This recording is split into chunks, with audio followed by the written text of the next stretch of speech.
Madame, Monsieur, bonsoir. Bienvenue dans cette édition de 19h. Voici quelques-uns des titres que nous développerons ce soir. On appelle cela du land art, une œuvre éphémère que quelques privilégiés ont pu apercevoir du ciel. C'était cet après-midi à Tees. Vous ferez partie de ces privilégiés dans ce journal. À Tees, dans le Doubs, Franck Bonneau inaugurait ce soir sa nouvelle performance artistique, un tableau éphémère élaboré par Michel Granger, une signature que vous connaissez certainement puisqu'on lui doit notamment les pochettes des plus grands albums de Jean-Michel Jarre.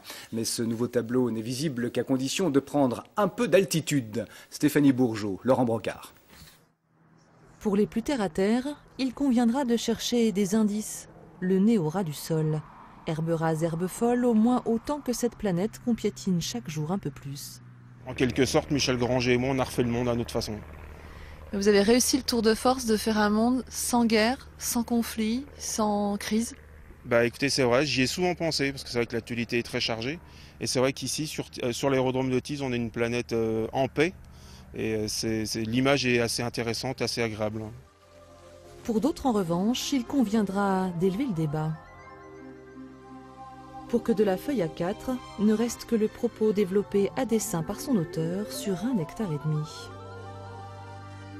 Je crois qu'on la dessine jamais assez, la Terre. On vit dessus, mais on l'oublie tous les jours, parce que si on en avait conscience, on n'aurait pas toutes les catastrophes écologiques qu'on connaît et tout.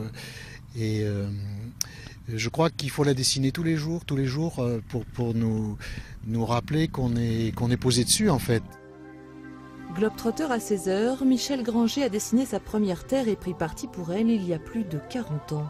Jean-Michel Jarre en a fait des pochettes d'albums, le monde de l'art se l'est approprié, et celui qui s'est mis au vert en Franche-Comté compte bien y revenir. On a chacun la velléité de vouloir continuer. Pas forcément autour de la Terre? Non, pas forcément, non. Mais de toute façon, il faudra que ce soit universel. D'ici là, il y a urgence à survoler la question. Le 15 juin, dernier délai, l'œuvre sera fauchée et donc définitivement dérobée au regard. Mais de là à y voir un mauvais présage, il y a tout de même un monde.